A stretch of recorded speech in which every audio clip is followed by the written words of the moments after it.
Jika Anda nonton film ini, saya punya pesan sederhana. Satu, tolong jadikan film ini sebagai landasan untuk Anda melakukan penghukuman. Saya mau terlibat dalam film ini karena banyak orang yang akan makin paham bahwa memang telah terjadi kecurangan yang luar biasa sehingga pemilu ini tidak bisa dianggap baik-baik saja. Selain diajak oleh figur-figur yang saya hormati, tentu saja film ini dianggap akan mampu mendidik publik betapa curangnya pemilu kita dan bagaimana politisi telah mempermainkan publik pemilih hanya untuk memenangkan kepentingan mereka. Kecurangan ini jangan didiamkan atas nama kelancaran pemilu. Film ini adalah monumen, tagihan, monumen yang akan kita ingat bahwa kita punya peranan besar melahirkan orang yang bernama Jokowi.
Gibran ini belum, feeling politiknya kok belum,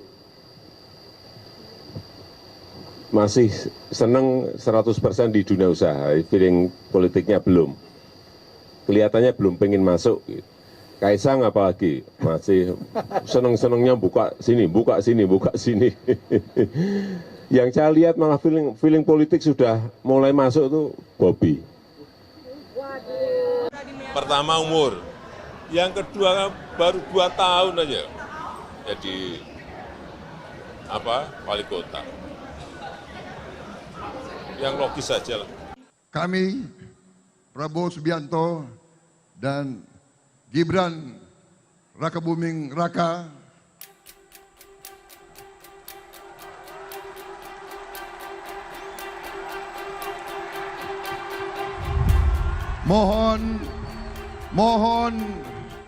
mohon doa restu dari seluruh rakyat Indonesia,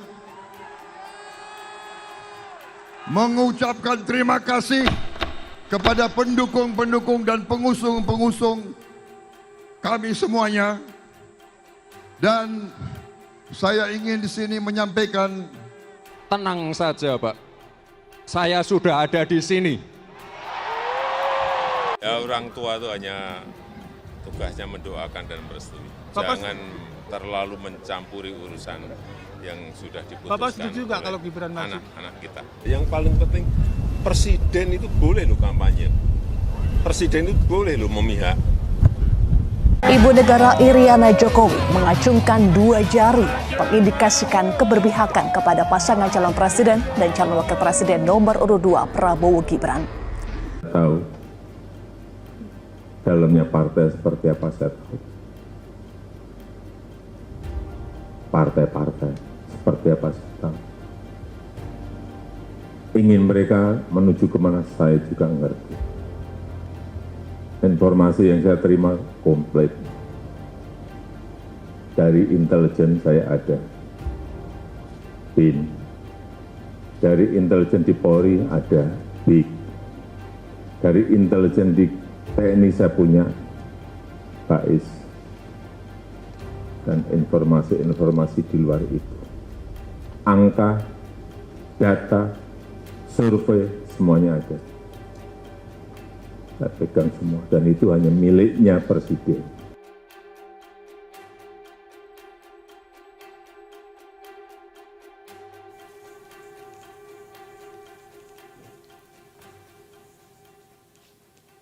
Pemilu sebentar lagi akan dimulai, pemilu presiden dan pemilu legislatif. Khusus pemilu presiden, pertanyaan paling menariknya untuk tahun 2024 adalah, apakah pemilu 2024 presiden akan satu putaran? Kalau kita lihat angka yang ada menunjukkan bahwa memang pasangan 02 yang di situ ada anak presiden sedang memimpin. Dan itu barangkali yang membuat mereka sangat getol untuk berkata, mereka mau satu putaran. Dan hampir semua survei mengatakan bahwa kita akan satu putaran.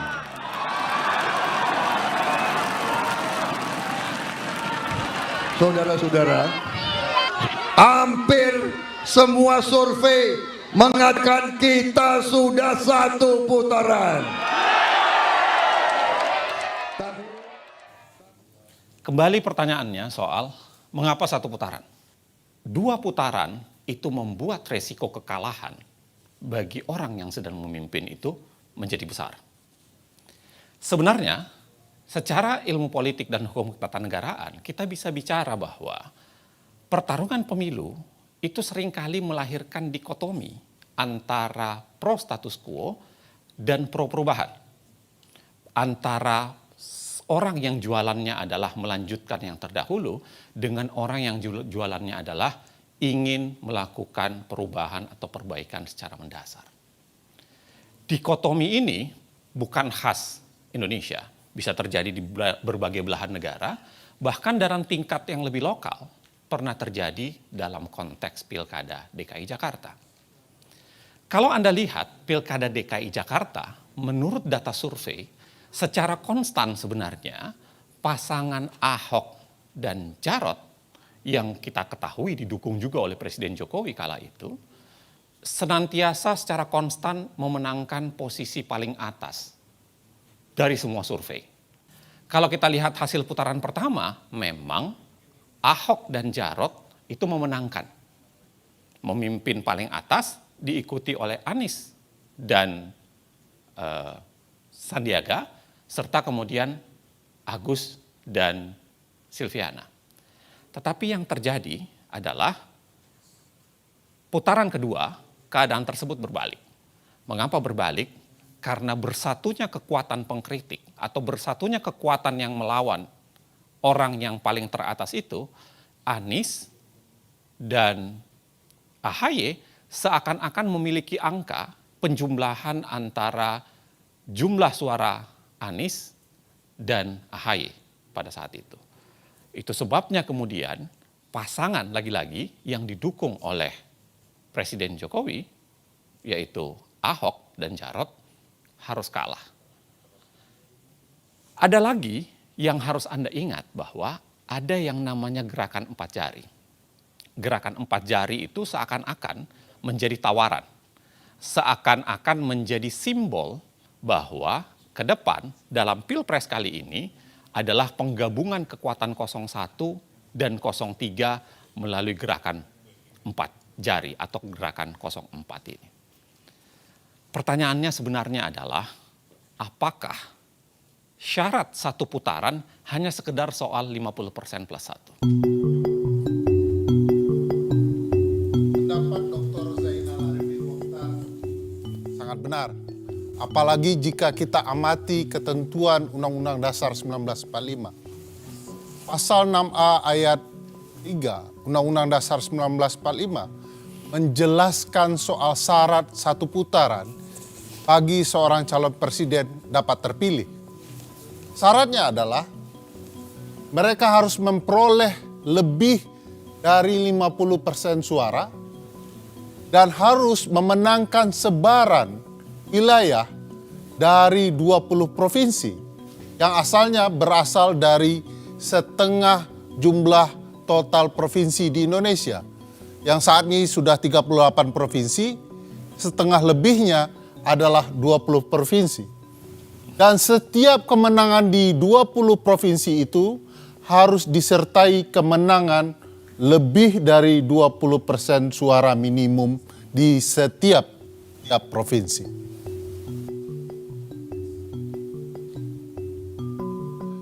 Jika kita amati, kemenangan satu putaran yang pernah terjadi dalam sejarah pemilu kita pasca reformasi, di mana pemilu presiden 2009 memperlihatkan kemenangan Presiden Susilo Bambang Yudhoyono. Kita bisa melihat dari peta ini. Warna biru ini menggambarkan kemenangan presiden dan di mana saja wilayahnya. Bayangkan luasnya. Jadi tidak mudah bagi seorang calon presiden memenangkan 50% suara dalam satu putaran pemilu. 50% suara bukan faktor tunggal. Jika kita simak betapa pentingnya soal sebaran wilayah dibandingkan sebaran suara, kita bisa melihat Pulau Jawa. Pulau Jawa adalah pulau dengan populasi penduduk terbesar. Mereka memiliki 115 juta suara pemilih. Sayangnya kalau dilihat sebaran, mereka hanya memiliki 6 provinsi. Bandingkan dengan apa yang bisa kita lihat di Pulau Sumatera. Sumatera adalah pulau yang sangat menentukan sebaran wilayah. Memiliki 10 provinsi dan sangat menentukan sebaran wilayah tersebut. Mari kita lihat konteksnya pada pemilu sebelumnya. Pada pemilu 2014, Joko Widodo memenangkan 7 provinsi. Berbanding dengan Prabowo dan Hatta Rajasa yang hanya unggul di 3 provinsi. Simak lagi hasil Pilpres 2019. Presiden Joko Widodo ketika itu hanya memenangkan 4 provinsi dan Prabowo berhasil unggul di 6 provinsi. Logika mengatakan jika kedua pihak ini bergabung, maka dengan sendirinya pasangan Prabowo Gibran akan sangat-sangat mendominasi di Pulau Sumatera. Tapi pertarungan tidak sesederhana itu. Hasil survei menunjukkan, hasil survei terkini yang dilakukan oleh CSIS, kalau kita baca hasil survei ini, maka pasangan Prabowo Gibran hanya mendominasi di sepertiga wilayah Provinsi Sumatera. Ini memang tidak sederhana bahwa sebaran suara, sebaran wilayah penting akan bisa kita baca dari sebaran wilayah yang muncul kemudian yang menguntungkan pasangan Prabowo Gibran, yaitu sebaran wilayah di Pulau Papua. Pulau Papua sebelumnya hanya memiliki 2 provinsi. Saat ini mereka telah memiliki 4 provinsi baru, totalnya 6 provinsi, dan 4 provinsi baru ini langsung ikut pemilu 2024. Berbeda dengan Kaltara, kita bisa lihat pengalaman Provinsi Baru Kalimantan Utara yang didirikan tahun 2013, tapi mereka tidak bisa ikut serta-merta pada pemilu 2014. Mereka harus menunggu 6 tahun untuk bisa ikut pemilu 2019. Cukup panjang bagi Kaltara untuk bisa ikut pemilu. Itu sebabnya apa yang terjadi di Pulau Papua menjadi sangat penting untuk membicarakan sebaran wilayah. Jika kita simak hasil Pilpres sebelumnya, 2014 dan 2019, Jokowi betul-betul unggul di Papua. Tak pernah kalah satu kali pun dalam kontestasinya.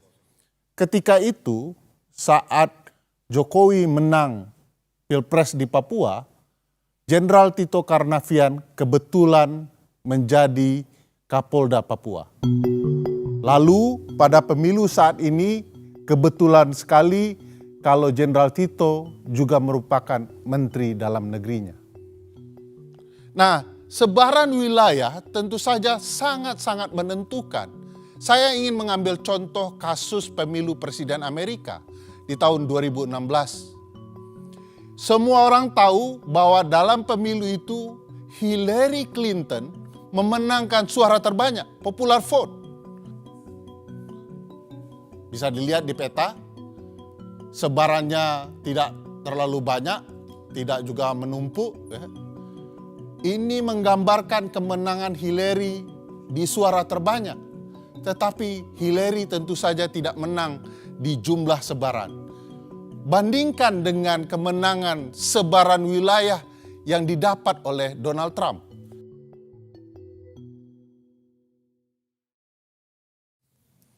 Bang Bro, sudah dari tadi?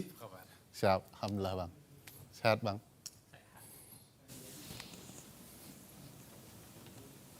Bagus sekali Jas. Pinjam lari dari pagi. Lari? Lari 10 kilo. 10 kilo, buset. Makanya banyak minum.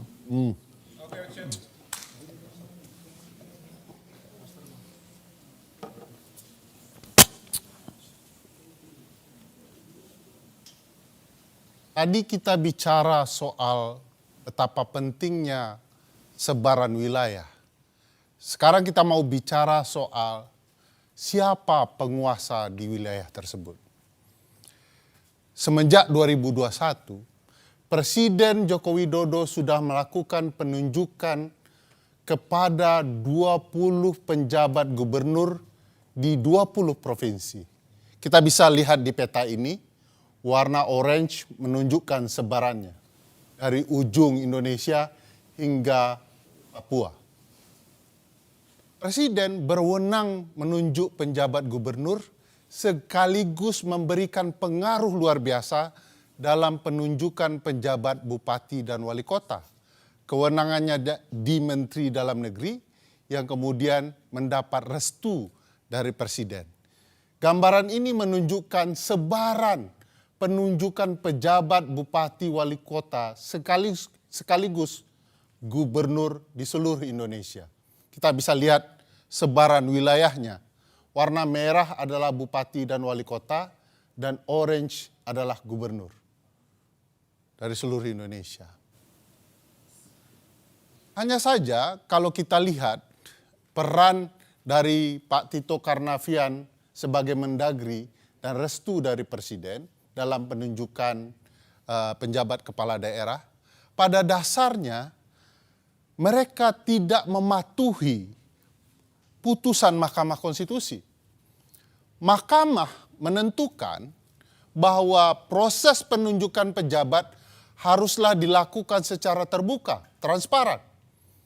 Mereka harus kemudian mendengarkan aspirasi pemerintah daerah dan masyarakat daerah, sekaligus taat pembentukan peraturan teknisnya agar penunjukan itu dapat berlangsung dengan fair. Sebab itulah kemudian karena ini melanggar putusan MK, Komisi Informasi Pusat dan Ombudsman Republik Indonesia menyatakan bahwa penunjukan penjabat itu telah melakukan maladministrasi. Seluruh wilayah ini yang terdapat penjabat bupati, wali kota, dan gubernur, kalau kita lihat jumlah daftar pemilih tetapnya adalah sebesar 140 juta suara, yang ekuivalen dengan 50% lebih suara pemilih. Peran penjabat gubernur tentu saja sangat berpengaruh, dan siapa saja mereka. Kalau kita perhatikan orang yang ditunjuk oleh Presiden dan Menteri Dalam Negeri, kita bisa lihat misalnya penjabat gubernur Jawa Barat, B. Mahmudin.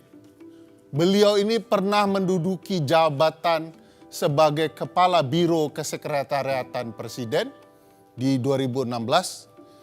dan kemudian menjadi deputi kesekretariatan presiden di 2021. Lain hal dengan penjabat gubernur Jakarta, sebuah wilayah yang sangat penting, Bapak Heru Budi Hartono merupakan kepala kesekretariatan presiden di 2017. Orang yang sering dibicarakan di berbagai media akhir-akhir ini. Kita juga bisa lihat penjabat gubernur Jawa Tengah, Bapak Nana Sujana, kalau kita telusuri, beliau pernah menjadi Kapolresta Surakarta di tahun 2010 ketika Presiden Joko Widodo masih merupakan wali kota Solo. Ada peristiwa unik misalnya dalam penunjukan penjabat gubernur Aceh, Ahmad Marzuki. Beliau berdinas di kemiliteran, lalu ditarik ke Kementerian Dalam Negeri. 3 hari setelah penarikan, beliau langsung ditunjuk menjadi penjabat gubernur Aceh.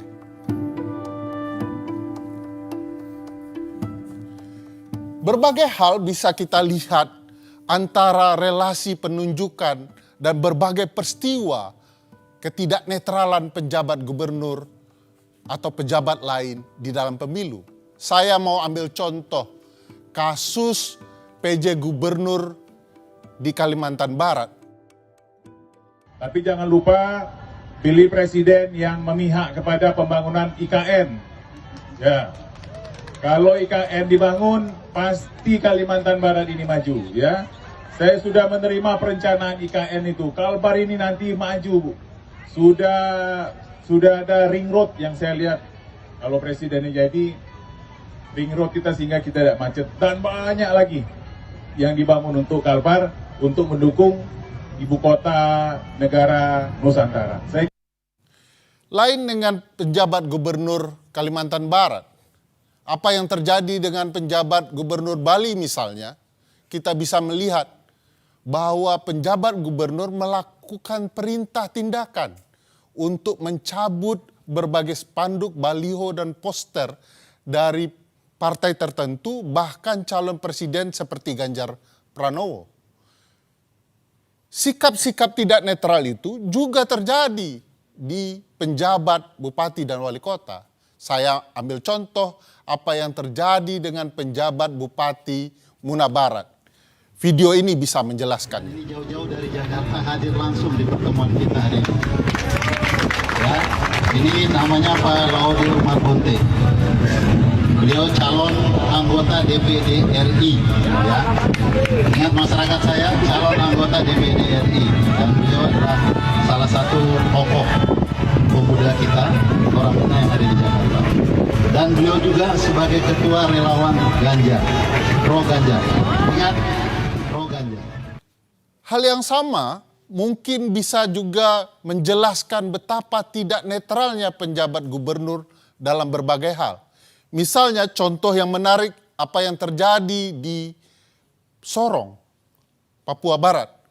Penjabat Bupati Sorong, Yan Piet Moso, menandatangani fakta integritas dengan Kepala Badan Intelijen Daerah. Kesepakatan dalam fakta itu adalah bagaimana dia harus memenangkan calon Presiden Ganjar Pranowo sebesar 60%. Angka yang tidak main-main. Sebenarnya begini, sebenarnya kenapa wewenang kepala daerah itu potensial? Karena lagi-lagi penyalahgunaan terhadap wewenang kepala daerah, khususnya yang PJ itu menjadi sangat mungkin menjadi faktor untuk memenangkan pemilu, khususnya untuk sebaran wilayah. Kalau kita lihat sebenarnya apa saja sih wewenang kepala daerah yang potensial disalahgunakan itu? Yang pertama dan yang paling penting tentu saja adalah soal mobilisasi birokrasi. Yang kedua, bicara soal izin lokasi kampanye, karena kemudian sangat mungkin dipikirkan mana yang boleh berkampanye dan tidak. Dan yang ketiga adalah khususnya memberikan sanksi atau membiarkan kepala daerah yang tidak netral itu tetap menjabat. Kepala desa maksudnya. Kita bisa lihat bagaimana Bobi sebagai seorang kepala daerah di Medan itu menunjukkan sikap yang sebenarnya tidak netral. Dan kemudian sangat mungkin diterjemahkan itu adalah bagian dari upaya memobilisasi birokrasi. Pada saat yang sama, kita juga kita bisa lihat problem dari izin lokasi. Dari potongan ini terlihat ada 6 kampanye Anies yang izinnya mendadak dicabut oleh Pemda. Ribuan kepala desa memadati arena GBK pada Minggu 19 November 2023. Dilansir dari tribunnews.com, ribuan kepala desa tersebut akan mendeklarasikan dukungan kepada pasangan Prabowo Gibran. Masa yang hadir di GBK tergabung dalam organisasi Desa Bersatu.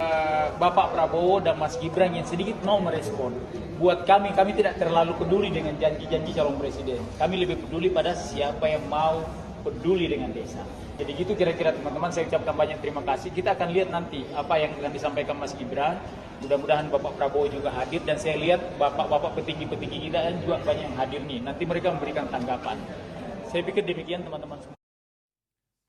Masih soalan daerah, apa yang Anda baru saksikan itu adalah kasus deklarasi Desa Bersatu di GBK.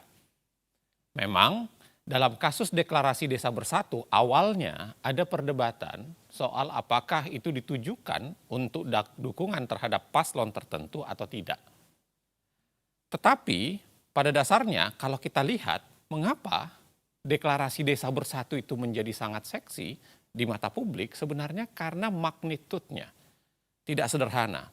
Walaupun hanya ada 8 asosiasi desa di situ, tetapi kalau kita jumlah 8 asosiasi desa itu pada dasarnya itu meliputi sekitar 81 juta suara dari jumlah DPT yang ada di Republik ini. Artinya kurang lebih adalah 1/3 dari jumlah DPT yang ada. Nilai dan menetapkan telah terjadi dugaan pelanggaran terhadap pelaksanaan kegiatan tersebut. Upaya tersebut direncanakan untuk deklarasi terhadap salah satu pasangan calon presiden dan wakil presiden. Akan tetapi mendekati hari H, berdasarkan pertimbangan dan koordinasi, acara tersebut dikembalikan pada konsep semula, yaitu silaturahmi nasional, sehingga tidak ada acara deklarasi. Walaupun pada pelaksanaannya masih saja terdapat di antaranya nemtek dan narasi dari MC yang bersifat deklarasi atau keberpihakan. Lagi-lagi, desa adalah wilayah pertarungan. Tetapi kemudian apa yang dinyatakan oleh Bawaslu sebenarnya sudah mengklarifikasi pada dasarnya bahwa apa yang dilakukan di kasus deklarasi Desa Bersatu itu adalah sebuah pelanggaran.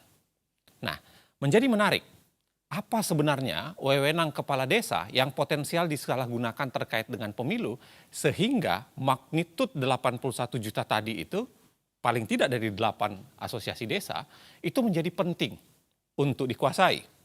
Setidaknya ada 4.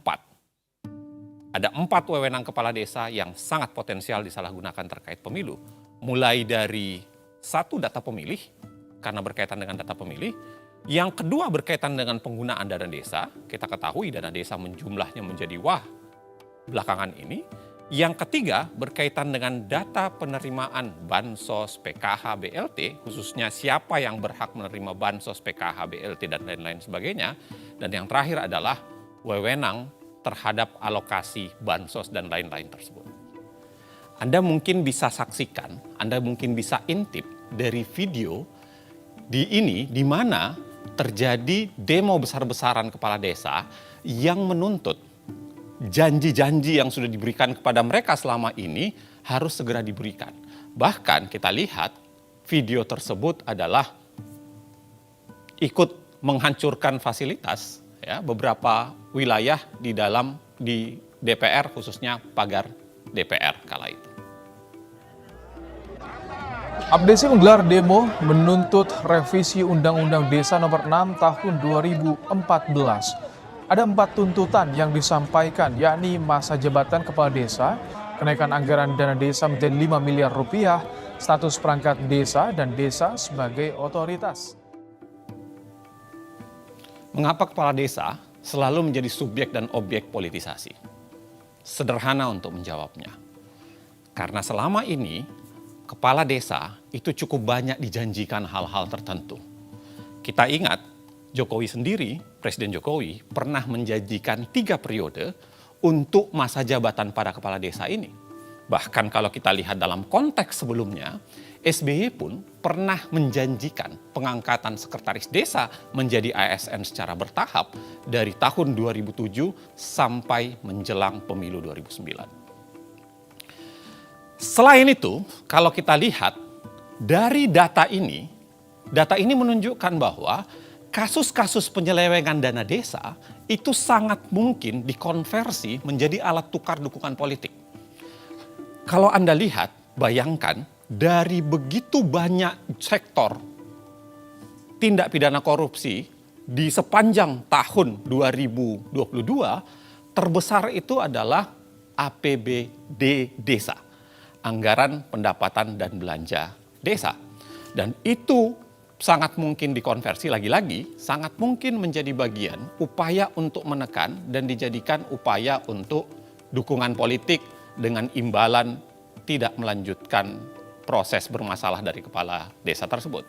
Hal lainnya, Anda bisa lihat barangkali kami merekam kesaksian kepala desa yang mengaku diminta untuk memenangkan pasangan calon tertentu oleh pihak yang berbeda.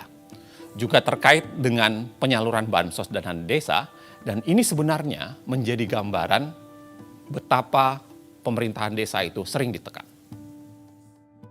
Jadi ada 2 tekanan sebenarnya, ada dari 02 juga ada dari 03. Kalau yang dari 03 itu arahan langsung dari bupati untuk memenangkan, dan targetnya adalah satu desa itu minimal 50% plus 1 kemenangan untuk paslon 03. Itu melalui camat menghubungi paguyuban kepala desa. Yang dimenangkan itu mulai dari capres, dan juga ada target dari caleg. Kalau yang dari 02 itu tiba-tiba 1 minggu sebelumnya kepala desa dikumpulkan untuk membentuk teknis penyaluran bantuan beras. Itu sangat tiba-tiba, dan datanya itu entah dari mana, itu tidak sesuai dengan data kemiskinan desa. Akhirnya juga menjadi polemik di desa. Itu yang bantuan dari pemerintah. Kemudian di hari yang sama saya dihubungi anggota kepolisian untuk meminta izin akan menggunakan balai desa untuk deklarasi 02. Waktu ada berita beberapa kepala desa yang tersangkut korupsi, tiba-tiba 3 kabupaten lain menjadi sasaran. Itu kita senantiasa diawasi Polda. Bahkan ketika kami dikejar laporan, kita harus menyiapkan laporan selama 2021 sampai 2023. Kita tiba-tiba diminta untuk menyiapkan laporan karena akan ada indikasi diperiksa oleh Polda. Ini juga kami semua kepala desa di paguyuban itu juga bingung. Akhirnya kan yang repot kami sendiri karena itu tidak sesuai dengan data kebutuhan di desa. Ya, memang kasihan mereka. Kepala desa itu dengan tidak ada pengawasan di daerah, mereka seringkali ya menjadi permainan, dan dalam pertarungan gajah kan memang seringkali rumput yang terinjak-injak kan, dan mereka yang terinjak-injak seringkali. Gitu. Korbannya lah ya. Iya. Ngomong-ngomong rumput gajah, Ya. aku mau nambahin penjelasan. Ya, langsung dia semangat. Ya, karena ternyata bukan hanya di level bawah kecurangan-kecurangan itu terjadi, tapi juga di kalangan pejabat negara. Siapa yang suka sama Jokowi angkat tangan. Loh, Pak Jokowi itu PAN itu Pak Jokowi. Makanya kita dukung Gibran. Cocok? Gibran itu sopo sih? Ucapan terima kasih Pak Jokowi atas pembagian bansos berupa beras seberat 10 kg yang dilakukan Menko Bidang Perekonomian Airlangga Hartarto. Pembagian bansos kepada warga Mandalika di Lombok, Nusa Tenggara Barat tersebut dilakukan pada 14 Januari lalu. Jadi tolong Ibu bicara terima kasih Pak Jokowi, tolong direkam. Bisa? 1, 2, 3. Hari-hari ini kita memang seringkali melihat begitu banyak bansos atau bantuan sosial dibagi-bagikan. Kita bisa lihat di sini statistiknya mulai 2014 sampai 2024 supaya kita bisa melihat tahun demi tahun dan Anda juga bisa melihat bagaimana di setiap pemilu yang warnanya abu-abu dia akan mendadak melonjak naik dibandingkan tahun-tahun lainnya. Kecuali tentu saja pada 2020 sampai 2022 di mana kita mengalami pandemi COVID-19. Tapi bahkan kalau dibandingkan dengan itu pun tetap pemilu 2024 ini ternyata menunjukkan angka yang sangat tinggi, hampir mencapai 500 triliun. Kalau kita lihat bagaimana sebaran dan kecepatan pemberian bansos atau bantuan sosial, memang kita akan melihat bagaimana pemberian bansos ini biasanya meroket, whoosh, ketika terjadi pemilu. 2008 santai, kemudian 2009 terjadi kenaikan, 2013 menjelang 2014 mulai rapat, kemudian 2019 kelihatan kerapatannya, kita semua bisa melihat di sini, sampai dengan pemilu 2024. Begitu rapat dan begitu banyak. Di sini tiba-tiba keluar berbagai macam bantuan sosial yang diberikan oleh pemerintah. Bahkan kita bisa lihat bagaimana baru bulan Januari kita sudah menghabiskan 78,06 triliun untuk bantuan sosial. Di sini kita juga bisa melihat beberapa detail bantuan sosial itu. Kita bisa lihat ya angkanya di atas. Dari 496,8 triliun menjadi 508 triliun. 508 triliun ini sebagiannya memang belum dialokasikan, tapi sudah direncanakan untuk dialokasikan sampai dengan 2024 ini. Kita lihat detailnya misalnya bansos sembako yang mencapai 18,8 juta kepala keluarga. Kemudian kita juga bisa melihat yang angkanya besar dan beberapa kali dibicarakan, yaitu beras 10 kg per kepala keluarga yang mengcover 22 juta kepala keluarga. Yang juga angkanya signifikan dan banyak dibincangkan adalah bantuan langsung tunai. 18 juta kepala keluarga akan mendapatkannya. Di sini kita lagi-lagi bisa melihat bagaimana bantuan sosial ini meroket menjelang pemilu, ya, dan kita bisa melihat bagaimana kemudian bansos ini dipergunakan secara berlebih-lebihan dan melebihi apa yang dilakukan pada saat pandemi COVID-19. Tidak hanya bantuan sosial, pemerintah juga mengeluarkan kebijakan populis lainnya. Misalnya gaji PNS, TNI dan Polri termasuk PPPK yang naik 8% pada 2024. Selain itu juga ada kenaikan gaji pensiunan PNS yang naik 12% di 2024. Kita jadi bisa bertanya-tanya apakah memang itu upaya-upaya itu adalah cara untuk menaikkan kesejahteraan atau memang hanya populisme belaka? Karena ternyata kenaikan upah buruh hanya naik 3,2 sampai 4,4%. Kita mesti ingat bahwa bantuan sosial itu kita harus klarifikasi di sini. Bukannya bantuan sosial harus dihentikan atas nama pemilu, tapi kita harus kembalikan bahwa bantuan sosial atau bansos bukan bantuan politik dan pejabat. Bantuan sosial itu sebenarnya adalah cara untuk secara cepat melaksanakan amanah dari Pancasila, sila kelima soal keadilan sosial.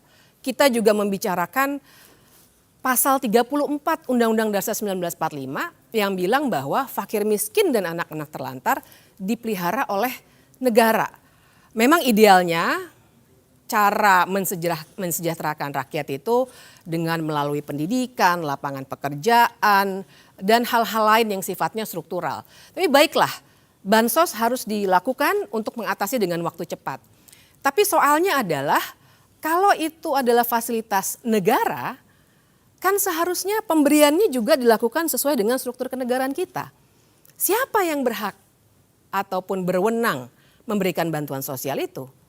Kementerian Sosial jawabnya. Uniknya ternyata sebenarnya data Kementerian Sosial yang namanya data kesejahteraan terpadu tidak digunakan. Barangkali kebetulan Menteri Sosial kali ini ada dari PDI Perjuangan yang sedang berseberangan dengan penerus Jokowi. Bicara soal bantuan sosial lagi-lagi kita akan lihat penyebarannya yang luar biasa.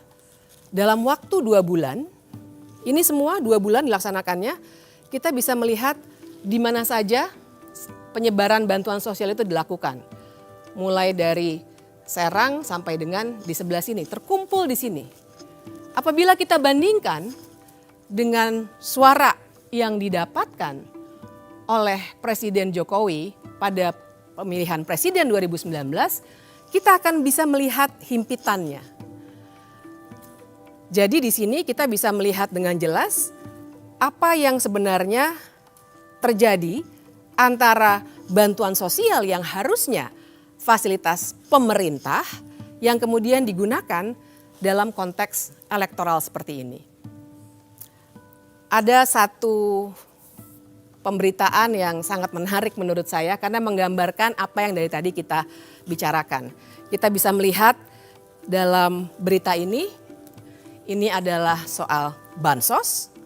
Kita bisa melihat aparat, gubernur yang tadi juga dibicarakan, dan ajakan memilih capres yang melanjutkan Jokowi. Pertanyaan berikutnya adalah mengapa? Mengapa bansos juga dijadikan alat berpolitik dan lain sebagainya? Ada satu konsep dalam ilmu politik yang bisa kita gunakan yang namanya gentong babi atau pork barrel politics. Pork barrel, jadi memang istilah ini mengacu pada masa perbudakan di Amerika Serikat yang gambarannya seburuk perbudakan itu sendiri. Jadi bayangkan pada saat itu para budak harus berebutan mengambil daging babi yang diawetkan di dalam gentong. Mereka berebutan dan akhirnya muncul istilah bahwa ada orang-orang yang akan berebutan suatu jatah resmi untuk kenyamanan dirinya. Itu asal muasal istilah gentong babi. Jadi yang kita bicarakan di sini adalah cara berpolitik yang menggunakan uang negara untuk digelontorkan ke daerah-daerah pemilihan oleh para politisi agar dirinya bisa dipilih kembali. Tapi tentu saja kali ini Jokowi tidak sedang meminta orang untuk memilih dirinya, melainkan penerusnya. Oke. Menarik. Haus gara-gara gentong babi. Ambilin ya. Tadi yang lo omongin, Bib, itu aneh ya, gentong babi, tapi kan yang nawar-nawarin itu pada para menteri ya? Kan ada tadi Erlangga sama itu dia. Zulhas. Persis. Jadi emang ada menteri-menteri. Coba ya, aku jelasin lebih lanjut ya.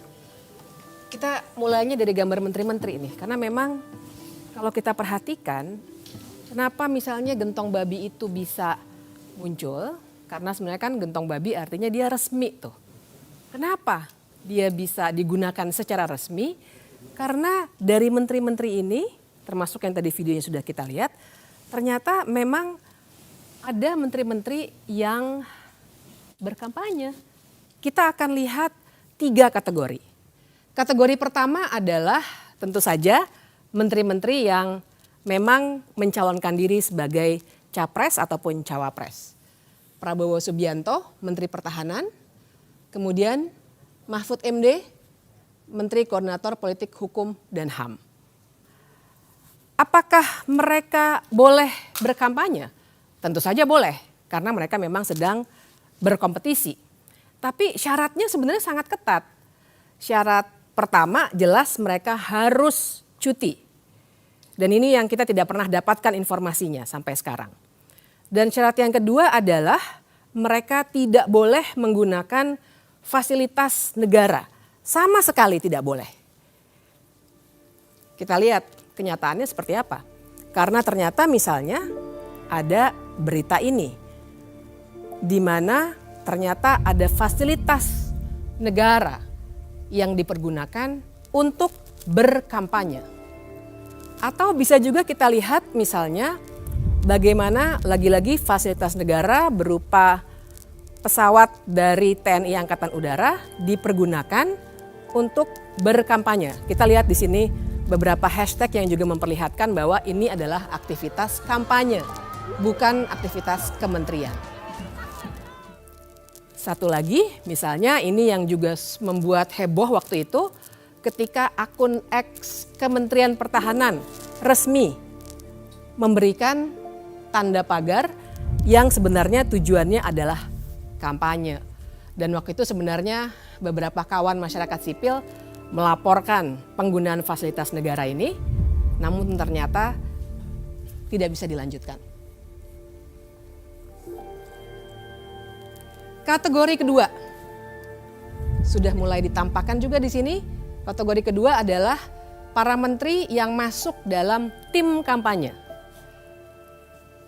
Ada beberapa nama yang terlihat, 4 dan 3 di sini. Pertanyaannya adalah apakah mereka boleh berkampanye? Sebagai tim kampanye tentu saja, itulah gunanya mereka masuk dalam tim. Tapi sekali lagi syaratnya juga ketat. Pertama, kita harus melihat apakah mereka cuti di luar tanggungan atau tidak. Dan yang kedua, lagi-lagi tidak boleh menggunakan fasilitas negara. Sekarang kita lihat bagaimana Wakil Menteri Agraria dengan jelas memperlihatkan dukungannya. Bahkan yang paling bisa kita tekankan adalah ketika itu ia sedang membagikan sertifikat kepada warga yang merupakan bagian dari wewenangnya sebagai wakil menteri. Tapi ternyata yang disapa adalah salah satu paslon. Kita juga bisa lihat kalau soal maghrib video ini. Baca Al-Fatihah waladolin. Ada yang diam sekarang, Pak. Ada yang diam sekarang. Saking cintanya sama Pak Prabowo itu. Ya kan? Itu kalau tahiyatul akhir Pak Yai kan gini Pak Yai. Tahiyatul akhir kan gini. Sekarang banyak gini Pak. Kayak gini. Ini sebenarnya tidak terlalu lucu ya, tapi yang kita harus perhatikan di sini backdropnya. Kementerian Perdagangan. Pertanyaannya pada saat itu, apakah dia sedang berada dalam kapasitasnya sebagai Menteri Perdagangan atau sebagai tim kampanye? Tidak pernah ada penjelasan, tapi video tadi sudah sangat menunjukkan kepada kita. Kita lihat yang berikutnya. Ini juga salah satu wakil menteri. Lagi-lagi kita perhatikan bagaimana ia sedang berkampanye. Pertanyaannya adalah apakah saat itu ia sedang cuti dari tugas-tugasnya sebagai wakil menteri. Kategori ketiga adalah menteri-menteri yang diduga melakukan kampanye terselubung. Sekarang kita lihat di sini sudah rata terisi. Mengapa kita bisa sebut mereka melakukan kampanye terselubung? Karena mereka tidak terdaftar dalam tim kampanye resmi yang didaftarkan pada KPU. Yang ini stop. Prabowo Gibran.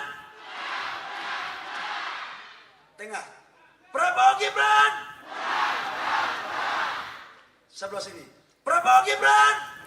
Baik. Sebelah sini. Di sini bisa kita lihat ajakan yang sangat nyata dari salah seorang menteri yang tidak terdaftar dalam tim kampanye dan juga sepanjang yang publik bisa ketahui tentu saja tidak terdaftar sebagai menteri yang sedang melakukan cuti. Begitu juga di sini Menteri Erick Thohir tidak mundur dan juga tidak dalam konteks cuti dan kita lihat jelas dari backdrop acara ini, ia sedang melakukan pelaksanaan kampanye. Berikutnya, barangkali di sini Yasona Lawli dan Menteri Tri Risma hari ini sedang diajak menjadi peserta yang boleh saja menurut konteks Undang-Undang Pemilu kita, tapi persoalannya apakah mereka sedang cuti atau tidak? Tidak pernah ada informasi yang cukup. Satu lagi kita bisa lihat juga sebuah dukungan terbuka, kita bisa lihat lagi dari backdropnya dari salah seorang menteri, dan pertanyaannya sama. Apakah ia sedang melaksanakan kampanye yang nampak seperti itu? Kalaupun ia ikut serta, apakah dia cuti atau tidak? Tidak ada informasi. Dan lagi-lagi kalau kita lihat daftarnya, ia tidak terdaftar dalam tim kampanye paslon yang didukung. Jadi ini dari saya sampaikan. Jadi saya sampaikan simpulan saya, saudara-saudara sekalian sebangsa tanah air. Kita pilih orang yang tepat menjadi Presiden Republik Indonesia. Tanggal 14 yang tepat. Saya pribadi memilih Pak Prabowo alasan yang sangat sederhana, berkelanjutan. Dan dia punya spirit NKRI yang bagus dan dia membuktikan keberhasilan dia yang lalu. Itu tidak dapat diungkiri. Itu dari saya, pesan dari saya sekali lagi Luhut Binsar Panjaitan, pilih Prabowo karena menurut saya dia pilihan terbaik untuk presiden pada saat ini. Dan itu akan membawa kemajuan ke Indonesia dan membawa keberlanjutan Indonesia. Dan terakhir, setelah tanggal 14 kita sudah coblos, kita damai lagi, guyup lagi. Jangan lagi datang dengan kata-kata yang tidak bagus. Kita harus berdamai. Karena nanti 5 tahun lagi ada pesta demokrasi. Mari kita berpesta demokrasi dengan baik, dengan santun, supaya Indonesia ini menjadi bagus. Tidak ada yang Begitu terangnya dukungan ini diberikan, sehingga kita bisa menduga ada kampanye terselubung yang tengah terjadi. Tapi bagaimana mereka bisa begitu berani melakukan kampanye itu? Bisa jadi karena presiden juga sebenarnya tidak netral. Pertanyaannya kan apakah presiden harus netral? Ya tentu harus. Dia harus netral dalam perilakunya. Dia boleh mendukung sebagai makhluk politik, tentu saja presiden makhluk politik. Dia pasti punya keberpihakan. Tapi silakan simpan saja keberpihakan itu di kepalanya sampai nanti dia mencoblos di TPS. Tapi berkampanye beda dengan netral. Kalau pertanyaannya kemudian apakah presiden boleh berkampanye? Kita tentu saja harus berpegang pada Undang-Undang Pemilu, Undang-Undang 7 2017. Dikatakan di situ memang presiden boleh berkampanye, tapi kita harus membaca undang-undang secara utuh dan lengkap. Tidak bisa hanya melihat satu ayat saja dan satu pasal yang menyatakan kebolehan ini. Kita harus lihat lengkap bahwa ternyata kebolehan berkampanye ini sepanjang sang presiden diikutsertakan dalam kampanye. Seperti yang tertera di pasal 281. Jadi dia tidak boleh menjadi pelaksana kampanye itu sendiri kecuali jika dia adalah petahana yang mencalonkan lagi. Ini jelas ada di pasal 299 ayat 1. Dan ini juga dimungkinkan karena konstitusi kita mengatur presiden memang boleh 2 kali untuk menjalani masa kepresidenannya. Dan ia bisa saja melaksanakan kampanye bila ia terdaftar sebagai tim kampanye. Ini ada di ayat 3 dari pasal 299 itu. Tapi lagi-lagi syaratnya juga ketat. Tidak hanya kebolehan-kebolehan belaka. Syaratnya adalah dia harus mengajukan cuti di luar tanggungan negara. Dia juga tidak boleh menggunakan fasilitas negara kecuali pengamanan. Dan dia juga harus tetap memperhatikan tugas negara dan pemerintahan. Tapi yang paling penting semuanya pejabat negara, menteri, apalagi presiden sebenarnya dilarang melakukan tindakan yang merugikan ataupun menguntungkan salah satu paslon. Jadi syaratnya begitu ketat sehingga tidak bisa sembarangan dilakukan. Sekarang mari kita lihat praktiknya.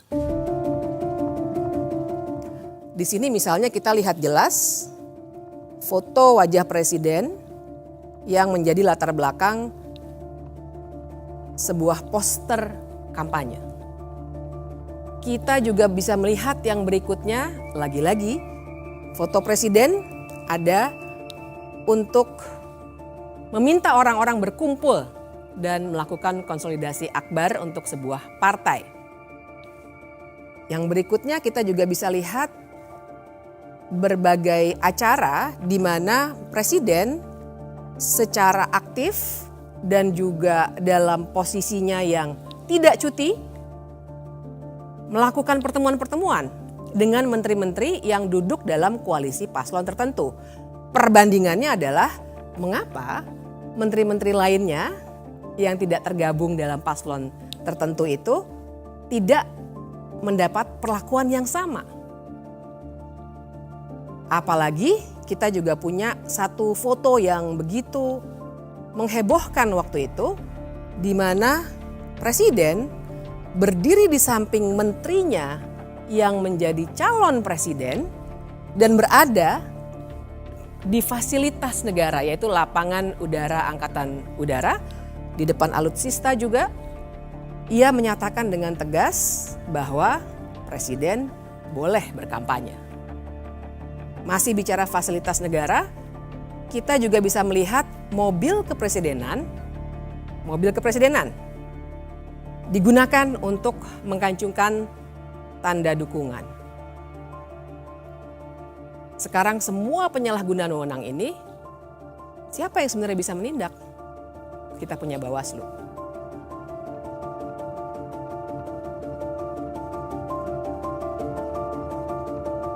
Saya ingin bercerita permasalahan tadi dengan menuturkan soal Bawaslu. Tentu saja segala kecurangan itu harus ditangani oleh Bawaslu dan ini merupakan tugas konstitusionalnya untuk mengawasi setiap tahapan penyelenggaraan pemilu.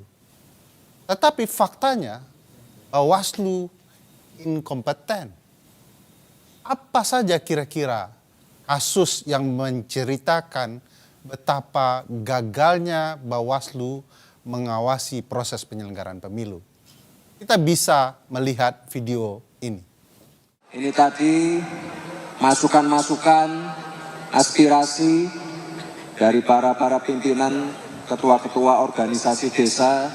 Sementara kami tampung dulu. Mungkin minggu depan kita jadwalkan untuk ketemu saja ya Pak ya. Biar bisa kita detailkan lagi, kita carikan solusi bersama-sama. Dan ya kita harap kalau di visi misi kami sudah ada Pak, misalnya membangun dari bawah dan dari desa, itu salah satunya. Tapi nanti akan kami detailkan lagi yang jelas. Nilai dan menetapkan telah terjadi dugaan pelanggaran terhadap pelaksanaan kegiatan tersebut. Upaya tersebut direncanakan untuk deklarasi terhadap salah satu pasangan calon presiden dan wakil presiden. Akan tetapi mendekati hari H, berdasarkan pertimbangan dan koordinasi, acara tersebut dikembalikan pada konsep semula, yaitu silaturahmi nasional, sehingga tidak ada acara deklarasi. Walaupun pada pelaksanaannya masih saja terdapat di antaranya name tag dan narasi dari MC yang bersifat deklarasi atau keberpihakan. Bawaslu hanya berani memberikan sanksi teguran, padahal nyata-nyata harusnya terdapat sanksi yang menjerahkan agar peristiwa tidak berulang. Saya ingin juga memperlihatkan sebuah video yang menarik soal ketidakberanian itu. Berikut videonya.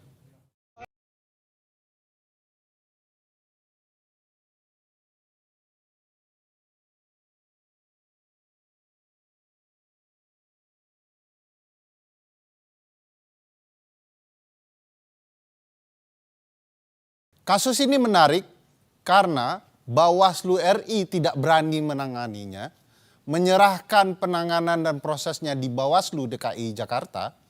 Tetapi temuan Bawaslu DKI Jakarta adalah ini merupakan pelanggaran perda. Dan sebagaimana kita ketahui, kalau terjadi pelanggaran terhadap peraturan daerah atau perda, maka yang menentukan pemberian sanksinya adalah pemerintahan daerah, dalam hal ini PJ Gubernur DKI Jakarta. Lagi-lagi ada kasus yang menarik soal tidak inkompeten atau inkompetennya Bawaslu dalam kasus akun X Kementerian Pertahanan.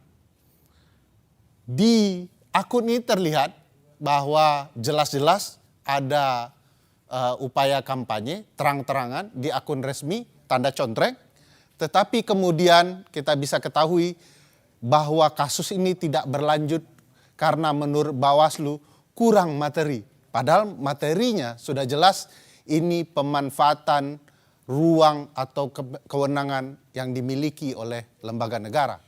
Integritas Bawaslu yang dipertanyakan itu tentu berkaitan dengan bagaimana mereka diseleksi dan siapa yang kemudian menyeleksi mereka.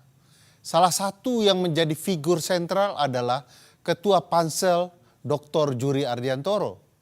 Beliau adalah Pansel Bawaslu yang kemudian kita ketahui merupakan tim sukses Jokowi di Pilpres 2019. Dan bahkan kita juga mengetahui juri adalah saat ini menjadi anggota TKN 2024 yang mengusung pasangan Prabowo Gibran. Kalau kita simak lebih jauh, bahkan Juri Ardiantoro pernah menjadi anggota Kepala Staf Presiden, KSP. Dan kita mengetahui relasi ini mempertegas hubungan Juri dan Jokowi. Kita bisa lihat Juri merupakan komisioner KPU 2012-2017 di mana Presiden Jokowi terpilih dalam pemilu Presiden 2014. Dan di tengah waktu dia kemudian ditunjuk menjadi Ketua KPU 2016-2017. Saya punya pengalaman menarik soal proses seleksi itu. Sebagai salah satu anggota di sebuah WhatsApp group teman-teman kepemiluan, beredar screenshot dan berbagai foto-foto yang kemudian membangun kecurigaan bahwa proses seleksi Bawaslu sudah ditentukan jauh hari sebelum kelolosannya. Dalam grup itu beredar screenshot foto-foto yang memperlihatkan nama-nama anggota Bawaslu yang lolos. Nama-nama itu disandingkan dengan nama-nama partai. Dan kita lihat bahwa nama-nama yang sama kemudian terpilih menjadi anggota Bawaslu di 4 hari kemudian. Apakah ini sebuah ketidaksengajaan? Memang perlu penelusuran lebih jauh. Tetapi ini menarik memperlihatkan bagaimana proses pemilihan mereka ternyata ada keraguan di mata publik. Mereka diragukan integritasnya, padahal semestinya sebagai penyelenggara pemilu mereka non-partisan. Disebut di dalam Undang-Undang Dasar mereka harus mandiri. Masalah yang terjadi di Bawaslu tidak sendirian. Sebagai penyelenggara pemilu, KPU juga memiliki masalah yang sama. Soal KPU saya ingin seseorang menjelaskan lebih jernih. Mungkin Dr. Uceng yang punya pengalaman soal ini bisa menuturkan.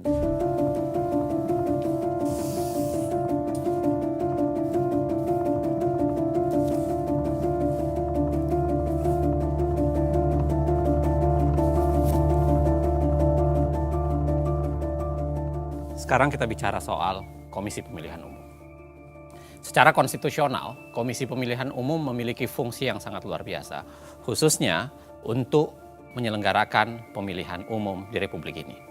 Dari sekian banyak fungsi KPU atau wewenang yang dimiliki oleh KPU, salah satu yang paling utama dalam kaitan dengan pemilu adalah menentukan siapa yang ikut pemilu. Dan itu dikenal dengan konsep khususnya untuk partai politik adalah tahapan verifikasi yang bersifat administratif maupun faktual. Syarat parpol untuk lolos verifikasi pada dasarnya sebenarnya itu ada beberapa catatan. Yang pertama adalah harus 100% kepengurusan dan kantor di ibu kota provinsi, 75% kepengurusan di kabupaten kota, 50% kepengurusan di kecamatan, dan ini yang paling penting, ditambahkan adalah 30% keterwakilan perempuan. Dan itu pun sebenarnya minimal ya 100 atau maksud saya 1.000 orang dengan kartu tanda anggota per kabupaten kota. Mari kita periksa apakah syarat lolos verifikasi parpol ini dikerjakan KPU dengan baik. Kita kasih satu contoh, kasus Partai Gelora. Dalam kasus Partai Gelora yang lolos menjadi peserta pemilu, tetapi kalau kita lihat di lapangan ada begitu banyak kejanggalan.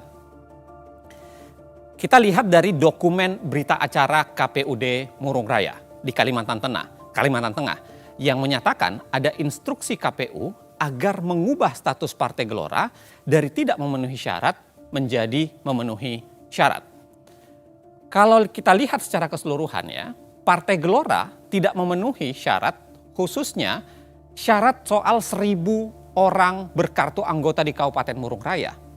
Dari sampel uji petik yang dilakukan terhadap 114 kartu tanda anggota, Partai Gelora hanya memenuhi 85 orang yang terverifikasi punya kartu tanda anggota. Namun luar biasanya, partai ini tetap dinyatakan lolos. Tidak sekedar di Murung Raya, kasus Sangihe pun melihatnya menjadi menarik. Di kasus Sangihe, pengakuan salah seorang aparatur sipil negara telah melakukan kecurangan, mengubah verifikasi partai yang tidak lolos menjadi lolos. Jadi penyesuaian itu secara teknis bahwa memang men-NS sejumlah orang dan PNS untuk bisa mencapai syarat minimal di daerah masing-masing. Jika saya ulangi, pertanyaan mendasarnya adalah ada apa dengan Gelora? Kita harus ingat, Partai Gelora itu adalah partai yang didirikan oleh ex-PKS. Partai Keadilan Sejahtera. Sekarang Gelora itu berada di koalisi 02 yang di situ ada anak presiden, dan PKS berada di koalisi 01. Artinya lolosnya Gelora memang berpotensi memecah suara pemilih PKS yang selama ini menjadi termasuk pemilih yang paling militan. Dalam teori hukum atau hukum tata negara ataupun ilmu politik, teori ini dikenal dengan teori shadow partai politik. Jadi teori shadowing pada dasarnya adalah parpol diciptakan adalah adanya parpol yang menjadi shadow atau bayangan untuk memecah suara partai dengan segmen pemilih yang sama di partai yang lain. Dan itu kira-kira bisa terjadi kalau kita lihat dalam konteks Partai Gelora dan konteks Partai PKS. Dalam contoh lain, kita bisa lihat juga dalam Partai Umat dan PAN. Kedua-duanya sebenarnya Partai Umat dan PAN ini berebut suara Muhammadiyah. Kita juga tahu Partai Amanat Nasional itu berada di koalisi 02 dan Partai Umat itu berada di koalisi 01. Nah, di sini kami punya rekaman bagaimana staf KPU diperintahkan untuk tidak meloloskan Partai Umat. Sedangkan arahan pimpinan supaya ini partai-partai ini aman kecuali satu tuh Partai U itu. Nah, kita tidak bisa menutup ke mata bahwa ini data-data mereka nih, mereka asal masuk saja. Benar, Bu. Yang penting dia bisa memenuhi 100% kemarin. Iya. Sedangkan kondisi di bawahnya seperti itu. Nah, saya sih sebenarnya kemarin sudah ngomong juga sama Pak Idam, Bapak, apakah kita bisa memberikan, memang secara ketentuan 124 sampai 126 itu mutatis mutandis, tapi melihat dari sisi waktu nggak mungkin kita lakukan itu. Iya, Bu. Nah, untuk itu hal yang pertama. Yang kedua, mengamankan apa yang pimpinan arahkan, terpaksa tadi yang seperti sampaikan ke Bapak itu, ya sudah harus MS saja. Contoh lain, barangkali kita bisa lihat di kasus verifikasi Partai Kebangkitan Nusantara, PKN, dan Partai Demokrat. Kita juga melihat gejala shadowing partai politik di sini. Anda harus ingat, PKN yang dibentuk oleh Anas Urbaningrum itu berhadapan dengan SBY. Ingatan kedua Anda harus Anda tujukan bahwa pada awalnya ketika verifikasi partai ini dilakukan, Demokrat masih banyak menjual ide-ide perubahan sehingga seakan-akan menjadi lawan dari status quo atau kemudian partai yang lebih banyak mendukung status quo saat ini. Sekarang memang Demokrat sudah di 02, tapi lagi-lagi pada saat ini terjadi, Demokrat masih berada di koalisi, seakan-akan berada di koalisi 01. Kan menurut ketua kan kalau sobat cuma karena mau karena etika menghubungi kita, kalau juga kok kita nggak ada kan nggak masalah. Kan ketua kan mau rubah data tuh. Yang penting sobat Iyo, berarti ini mau manipulasi data dan ketua. Kita tidak bukan manipulasi data, jika ketua ini melaksanakan arahan. Arahan Mar kan memanipulasi data. PKN kan cuma 1 MS. Kau mau jadi berapa MS-nya nggak manipulasi itu? Jadi bagaimana pakai istilah melaksanakan arahan itu saja. Melaksanakan arahan dengan merubah data. Iya tuh. Istilah merubah data pokoknya melaksanakan arahan saja. Iya, melaksanakan arahan dengan merubah data toh. Ya, kalau begitu oke. Tapi kalau manipulasi. Sekarang kalau nyandak manipulasi dan ketua apa dang? Dari 1 MS kau mau jadi banyak MS, bukan manipulasi DP nama itu. Yang pasti akan kesana, tapi kita lebih. Ketua sarjana hukum. Ketua sarjana hukum toh kita rasa ketua lebih paham. Ketua kan sarjana hukum.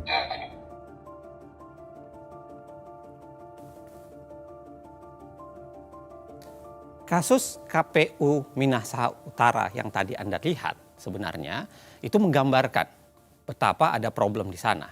Tetapi menariknya memang sampai saat ini agak sulit kemudian melakukan verifikasi lagi terhadap kasus itu. Karena kita harus ingat Ketua KPUD Minahasa Utara sudah meninggal dunia pada bulan Juni 2022 akibat serangan jantung. Kalau kita berlanjut lagi, kita tidak sekedar berbicara wilayah pelanggaran etik atau pelanggaran di wilayah penggunaan kewenangan KPU yang dimanipulasi dengan cara meloloskan atau tidak meloloskan partai tertentu, kita juga bisa bicara soal pelanggaran etik di tingkat individu. Di sini ada kasus di mana Ketua KPU Hashim Asyari itu punya relasi khusus dengan wanita emas. Kita bisa lihat Ketua KPU dan Ketua Partai Republik I yang itu dijabat oleh seorang yang dijuluki wanita emas, itu seringkali bertemu secara pribadi. Memang, dalam kasus itu, sanksi DKPP sudah dijatuhkan. Bentuknya apa? Peringatan keras terakhir. Sekali lagi, ingat, peringatan keras terakhir. Nah, menariknya memang, dari secara keseluruhan kalau kita baca KPU seringkali tampil lebih menjadi pelayan partai politik dibanding penegak hukum atau kemudian berusaha menyukseskan hak-hak publik bagi masyarakat. Yang terlihat, lagi-lagi KPU seringkali menjadi pelayan parpol. Misalnya kalau kita lihat di kasus tidak mematuhi putusan Mahkamah Agung soal 30% keterwakilan perempuan. Saya jelaskan secara sederhana ya, dalam kasus 30% keterwakilan perempuan, putusan Mahkamah Agung itu sebenarnya mengkoreksi cara KPU menghitung bagaimana yang dimaksud 30% keterwakilan perempuan. Karena pendekatan yang keliru itu membuat keterwakilan perempuan tidak bisa maksimal. Itu yang membuat banyak orang yang kemudian mengajukan ke Mahkamah Agung dan Mahkamah Agung akhirnya memutuskan dan menyatakan bahwa harusnya KPU melakukan koreksi terhadap itu. Dan itu tidak pernah dikoreksi secara langsung oleh KPU. Hal yang sama masih soalan tidak mematuhi putusan Mahkamah Agung. Dalam kasus napi koruptor, kejadian pun relatif terjadi sama. Dalam kasus ini, KPU tidak mematuhi putusan Mahkamah Agung soal napi koruptor, khususnya berkaitan dengan bagaimana napi koruptor itu bisa mencalonkan dengan ketentuan lebih spesifik yang diatur dalam peraturan KPU. Kalau kita lihat dari daftar parpol dan caleg bekas koruptor di 2024, ini adalah peta sederhananya untuk menggambarkan bahwa ada serangkaian partai sebenarnya yang masih mengusung caleg bekas koruptor. Dan itu hampir tersebar di semua partai yang berkontestasi di pemilu kali ini. Apa yang saya mau jelaskan sesungguhnya adalah sederhana. KPU tebang pilih dalam menjalankan putusan pengadilan. Putusan Mahkamah Agung diabaikan soal perempuan dan soal keterwakilan, soal caleg koruptor. Tetapi yang menarik, putusan Mahkamah Konstitusi soal Gibran langsung dijalankan dengan cepat. Saat anak presiden mendaftar, KPU belum membuat peraturan baru. KPU tidak merevisi aturan Komisi Pemilihan Umumnya. Tapi pendaftarannya diterima dan Gibran buru-buru disahkan sebagai calon wakil presiden. Kita semua tahu, ya, dari serangkaian pelanggaran etik secara kelembagaan maupun pelanggaran etik secara pribadi, kita punya catatan ada 3 sanksi yang sudah jatuh kepada KPU, Ketua KPU, khususnya Ketua KPU Hashim Asy'ari. Pada April 2023 dalam kasus wanita emas, tadi saya sudah ingatkan, sanksinya adalah peringatan keras terakhir. Geser sedikit dalam kasus keterwakilan perempuan, sanksi yang dijatuhkan terhadap Ketua KPU adalah peringatan keras. Dan lanjut lagi di Februari 2024 di kasus pencalonan anak presiden dengan jalur khusus itu, dengan jalur cepat itu, sanksi yang dijatuhkan adalah peringatan keras terakhir. Kadang-kadang ini memang membingungkan. Apa maksud kata peringatan keras terakhir itu? Apakah setelah terakhir di bulan April masih ada terakhir di bulan Februari 2024? Sederhana untuk menggambarkannya, sebenarnya ada apa dalam konstruksi kita membangun sistem penegakan hukum dalam wilayah pelaksanaan pemilu di Republik ini. Tapi yang paling penting sebenarnya, saya mau bilang bahwa keputusan DKPP dan apa yang terjadi di KPU, apa yang terjadi di Bawaslu dan semua drama yang terjadi belum puncaknya. Ada lembaga yang namanya Mahkamah Konstitusi sebagai tembok pertahanan terakhir dalam menegakkan konstitusionalisme di Indonesia, dan ternyata dia ikut dalam proses bermasalah itu.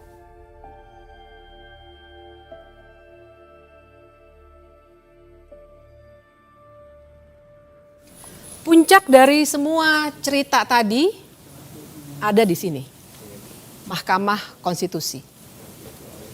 Ada beberapa hal yang akan kita lihat bersama-sama, mengapa Mahkamah Konstitusi menjadi puncak dari cerita-cerita yang dari tadi sudah kita lihat sama-sama. Yang pertama, kita melihat ada kontradiksi di Mahkamah Konstitusi. Bayangkan sebuah pagar untuk memagari pencalonan presiden dan wakil presiden. Di satu sisi, untuk syarat mencalonkan yang berupa ambang batas pencalonan presiden atau presidential threshold 31 kali, 31 ditolak oleh Mahkamah Konstitusi dengan berbagai alasan. Tapi ketika ada syarat lain yang diminta untuk diubah, tiba-tiba Mahkamah Konstitusi membuka pintu lebar-lebar hanya 1 kali permohonan.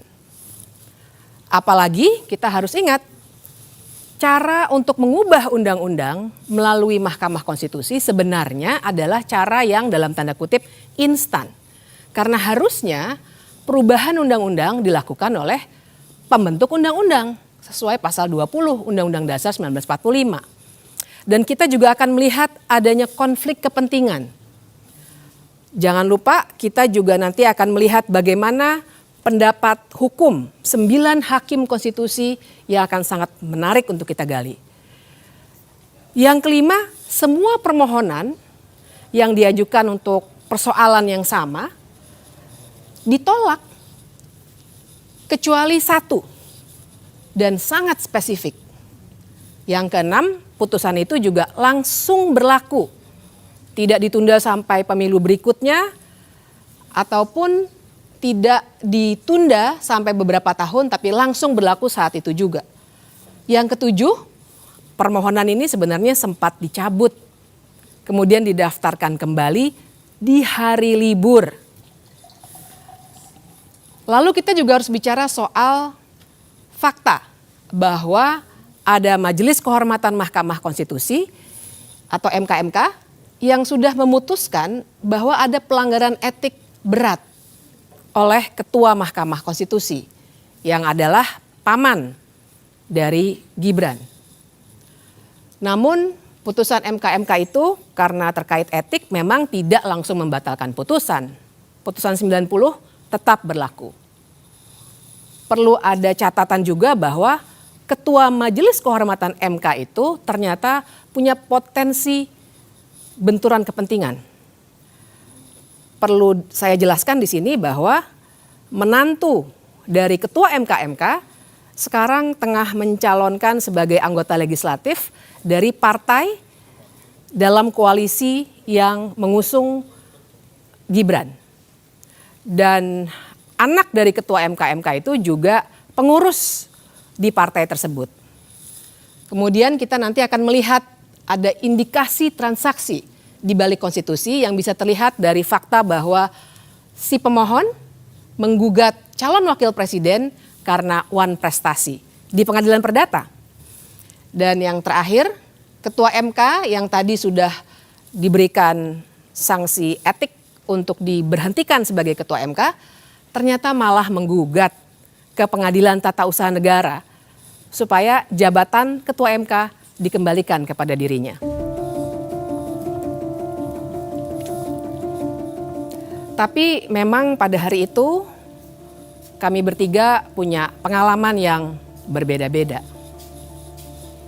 Silakan Mas Uceng, Uda Ferry, bagaimana pengalaman pada hari itu yang bisa menggambarkan semua 11 yang tadi saya jelaskan sehingga sebenarnya sebuah media massa nasional mengatakan bahwa Gibran adalah anak haram konstitusi. Ya, kami ingin memulai dengan argumentasi bahwa setiap peristiwa bahkan kejahatan bisa dibongkar dengan mengungkap siklus waktu. 9 Maret, Partai Solidaritas Indonesia mengajukan permohonan pengujian Undang-Undang Pemilu, tepatnya pasal 169 huruf Q yang mengatur soal batas usia calon presiden dan calon wakil presiden. Ketentuannya menghendaki hanya orang yang sudah berusia 40 tahun yang dapat mengajukan diri sebagai calon presiden atau calon wakil presiden. PSI menginginkan diatur hanya orang yang telah berusia 35 tahun dapat mengajukan diri sebagai calon. Yang menarik dari PSI adalah ketika permohonan ini berjalan, komposisi ketua atau pimpinan PSI dirombak. Gibran yang merupakan kakak dari Kaisang yang semula diajukan sebagai calon presiden oleh PSI mengganti ketuanya menjadi adik Gibran, yaitu Kaisang. Lalu harus diingat bahwa Ketua Mahkamah Konstitusi adalah paman dari Gibran dan Kaisang. Juga sangat penting dalam perkara itu karena ini pengujian undang-undang, maka dengan sendirinya termohon dalam pengujian ini adalah pemerintah yang dipimpin oleh ayah Gibran, yaitu Presiden Joko Widodo. Ini menjadi catatan penting kalau kita bicara konflik kepentingan dalam perkara ini. Kemudian Partai Garuda mengubah permohonan yang sama topiknya dengan meminta bahwa selain berusia 40 tahun mestinya ada alternatif, yaitu berpengalaman sebagai penyelenggara negara. Permohonan mereka dimasukkan tanggal 2 Mei. Tanggal 5 Mei, seingat saya ada 5 kepala daerah juga masuk dengan logika yang kurang lebih sama. Tetapi bedanya adalah mereka sekaligus berpengalaman sebagai penyelenggara negara karena mereka adalah 5 kepala daerah yang sudah menjabat atau sedang menjabat di pemerintah daerah. Tidak lama kemudian, sebenarnya rentangnya cukup jauh sebenarnya, sekitar 3 bulan kemudian, ada Almas Sakibiru yang memasukkan permohonan baru dengan bahasa bahwa seorang yang bisa dicalonkan sebagai presiden atau wakil presiden itu sekurang-kurangnya harus berpengalaman sebagai kepala daerah.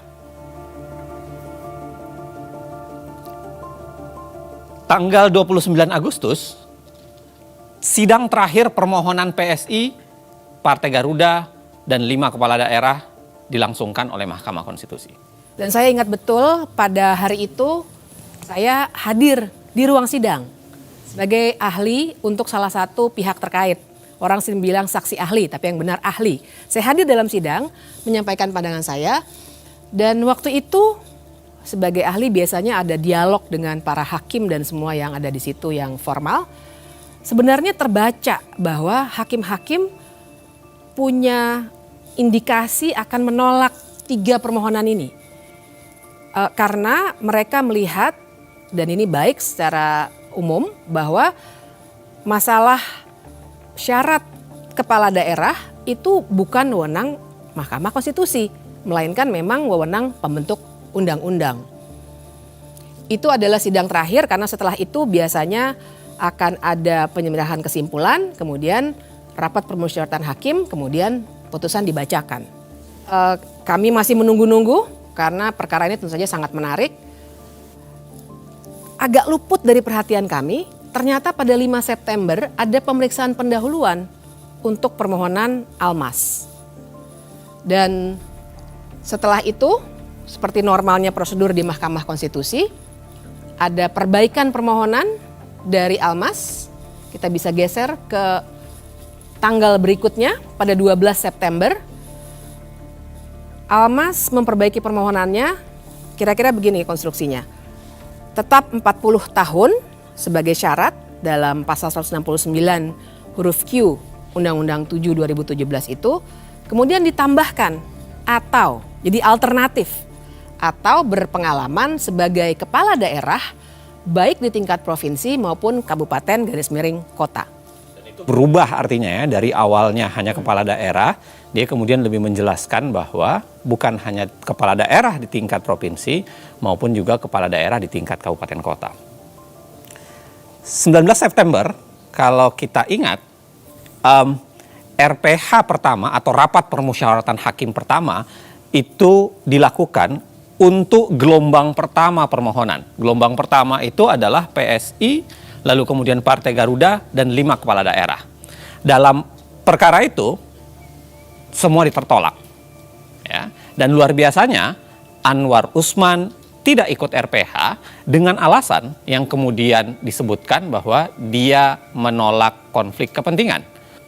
Maju 2 hari kemudian adalah rapat permusyawaratan hakim pertama untuk permohonan Almas. Luar biasanya, kali ini Anwar Usman sudah masuk. Entah apakah dia sudah merasa konflik kepentingannya sudah tidak ada atau sakitnya sudah hilang. Tapi pada saat yang sama, Anwar Usman sudah ikut RPH di tanggal 21. Menariknya kembali, 8 hari setelah itu, di tanggal 29 September, terjadi peristiwa kunci dalam kasus ini. Almas Sakibiru, entah karena alasan apa, mencabut permohonannya. Sehari kemudian, permohonan Almas dimasukkan kembali. Padahal itu hari Sabtu, hari libur. Dan Ketua Mahkamah Konstitusi berkantor serta meminta panitera untuk masuk kerja. Biasanya kalau dicabut, bukannya dikeluarkan penetapan. Ya, itu uniknya perkara ini, sehingga disebut kunci. Seharusnya ketika penetapan atau pencabutan dilakukan, penetapan dikeluarkan, dilakukan pembacaan sidang penetapan pencabutan perkara. Anehnya itu tidak terjadi. Malah kemudian digelar sidang yang berbeda di tanggal 3 Oktober. Disebut berbeda karena sidang ini disebut sebagai sidang konfirmasi permohonan. Almas kemudian menyatakan bahwa sebenarnya dia tidak punya keinginan mencabut, tetapi itu keinginan kuasa hukumnya. Dan pada saat yang sama, sidang konfirmasi permohonan tidak ada dalam hukum acara. Di dalam hukum acara MK. Jadi ini disebut unik karena memang tidak terdapat di dalam hukum acara Mahkamah Konstitusi. Nah, setelah praktik tidak ada dalam hukum acara itu, karena kasus Almas tetap dilanjutkan atau permohonan Almas tetap dilanjutkan, masuklah RPH kedua permohonan Almas. Lagi-lagi Anda masih ingat bahwa di situ Anwar Usman masih ikut di RPH. Maju 4 hari kemudian, RPH ketiga untuk permohonan Almas kembali dilakukan. Ini juga menarik, Mas Ferry dengan Mbak Bibip.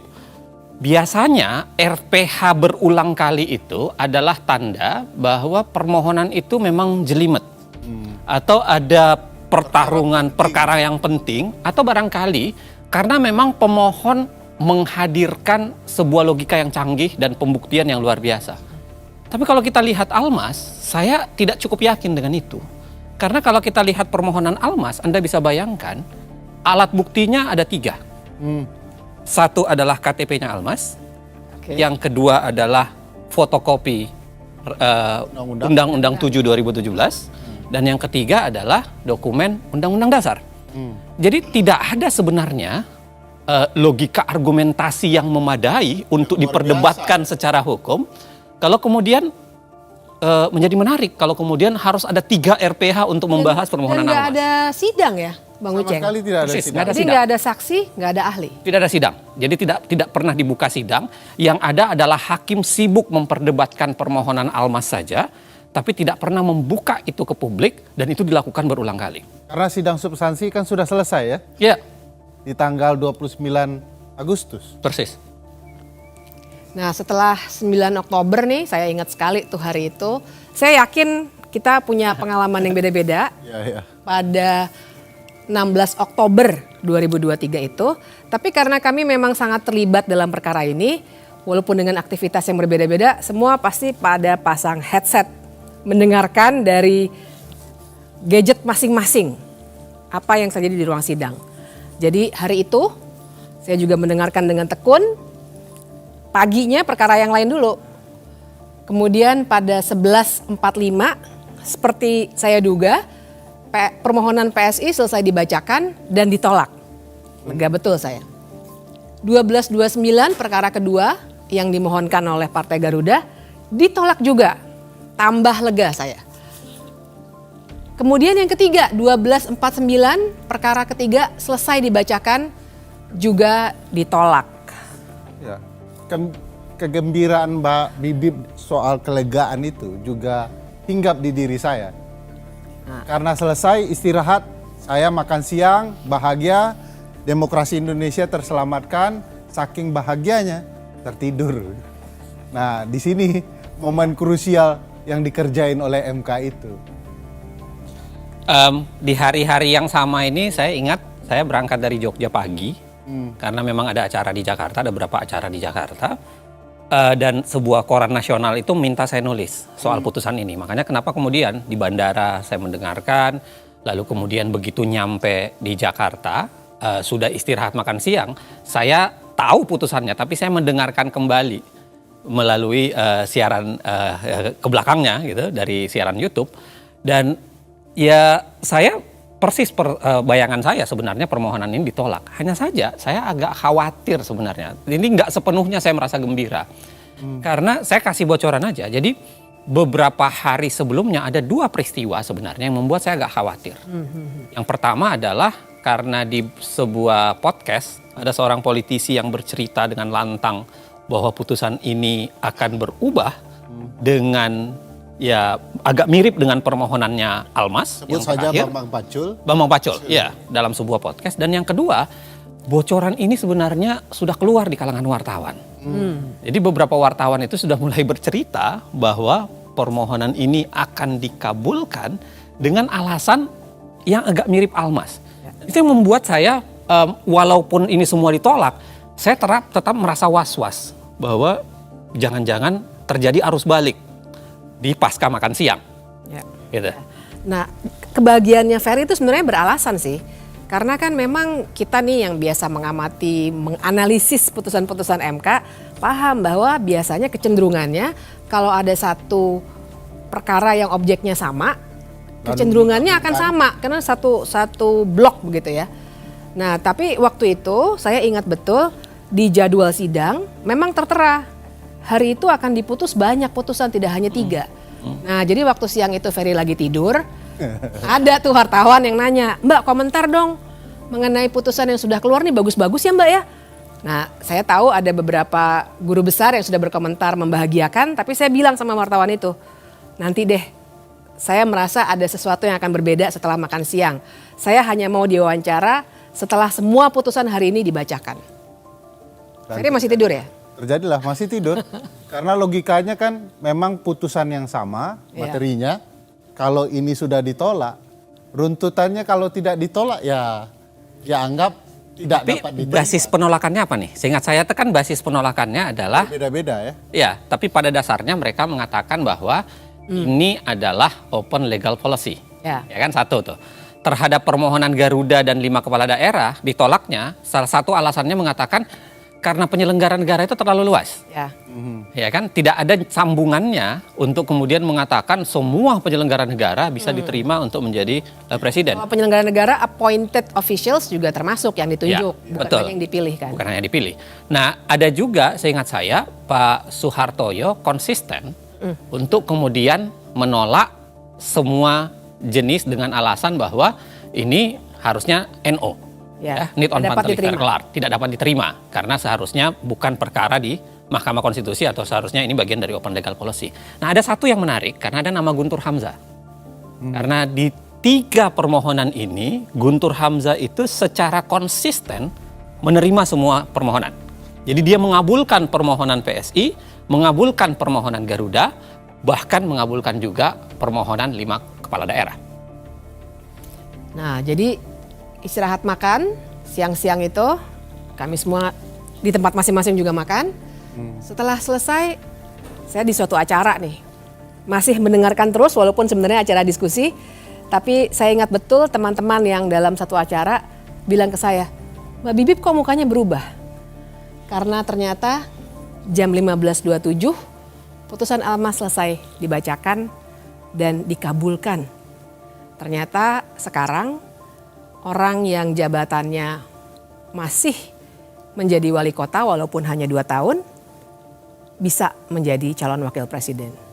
Padahal masa jabatan itu harusnya 2,5 tahun ya. Betul. Jadi sebabnya muncul kata sedang itu ya. Ya, jadi di sini sebenarnya yang menarik. Karena ternyata kita tadi sudah lihat sama-sama permohonan Almas sebenarnya bunyinya lihat di 12 September tuh. Berpengalaman sebagai kepala daerah baik di tingkat provinsi maupun kabupaten kota. Tapi ternyata waktu dikabulkan, amar putusannya berubah menjadi pernah garis miring sedang menduduki jabatan yang dipilih melalui pemilu. Ini pun sebenarnya agak aneh ya, kalau dilihat dari praktik Mahkamah Konstitusi harusnya dia sedikit banyak agak terikat dengan permohonan. Tapi ketika dia berbeda dari permohonan, itu kan secara teori ketatanegaraan biasa perdebatannya banyak. Misalnya soal ultra petita dan lain-lain sebagainya. Tapi saya kira apapun itu, ya berapa hari kemudian Gibran mendaftar. Tapi saya kan masih tidur itu ya. Jadi tiba-tiba ada senior. Oh iya, dibanguninnya gimana tuh? Dibangunin oleh senior dikatakan Gibran diperbolehkan mencalon. Saya sedikit marah dan sampai mengatakan saya gugat Anda nanti. Karena Anda mengganggu mimpi saya soal betapa indahnya demokrasi di Indonesia. Sekarang setelah terbangun, rasa-rasanya demokrasi jadi kian buruk. Tak lama kemudian, 25 Oktober, pasangan Prabowo Gibran mendaftar ke KPU.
Tapi memang kita harus lihat dinamika putusan ini dengan segala kekecewaan yang sudah kita rasakan sama-sama. Kita bisa melihat ada apa sebenarnya di balik putusan nomor 90 itu.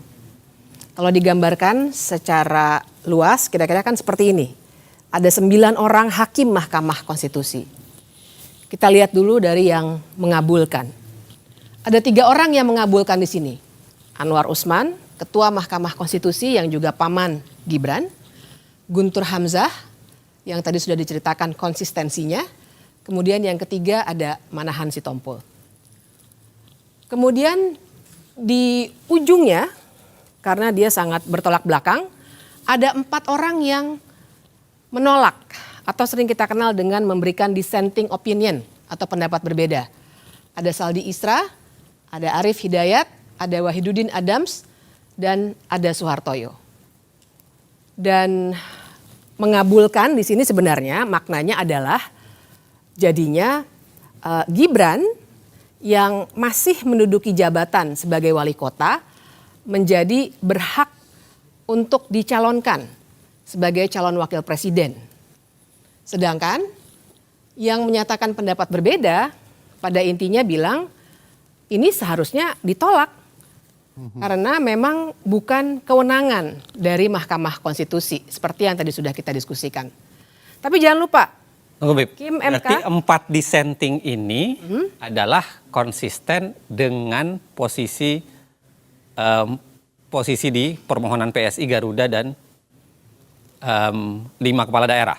Betul. Mereka sama-sama mereka menolak semua kan dengan alasan yang sama dan mereka konsisten dengan menolak sehingga dimasukkan di dissenting itu.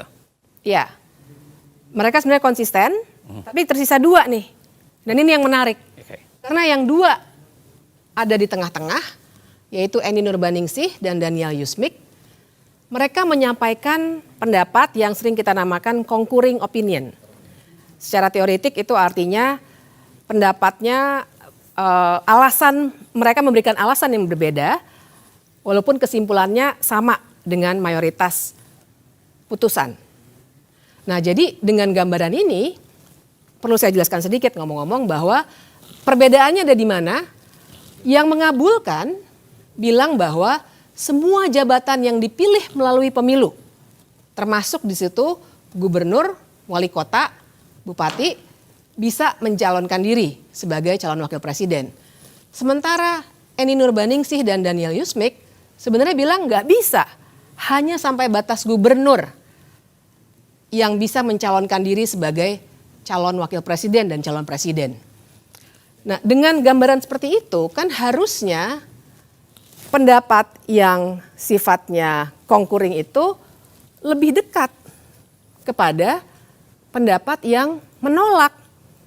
Karena mereka sebenarnya tidak setuju dengan jabatan wali kota, tidak seluas itu.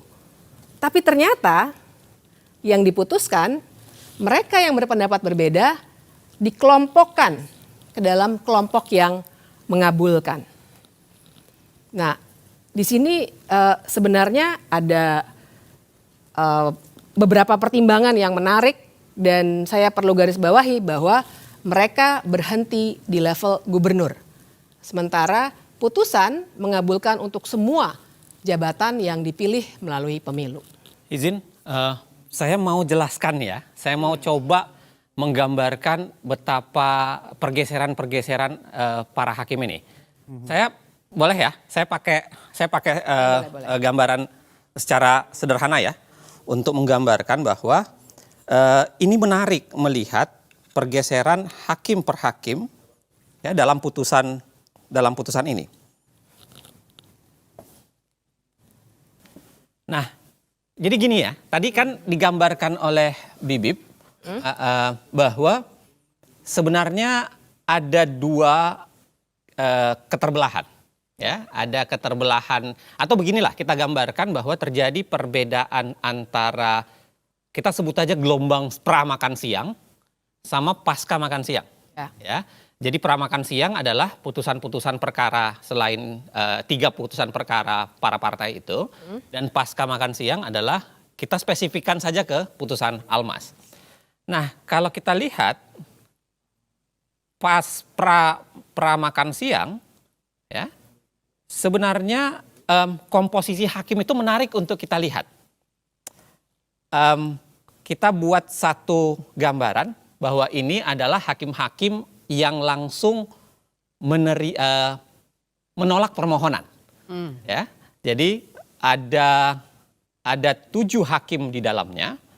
Ada Saldi Isra, ada Eni Nurbaningsi, ada Daniel Yusmik, ada Manahan Sitompul, ada Suhartoyo, ada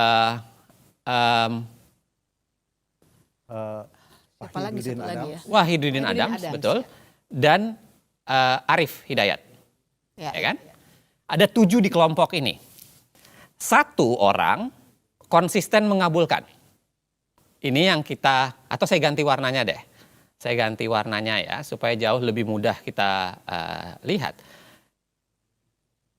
Ini adalah Guntur Hamzah, yang betul-betul konsisten untuk menerima permohonan apapun. Dia tidak dianggap sebagai kebijakan hukum terbuka ya. Persis.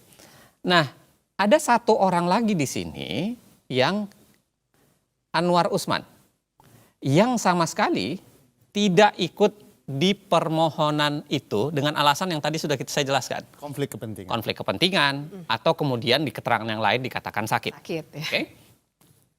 Nah, menariknya pergeseran pasca makan siang ini menarik untuk kita lihat.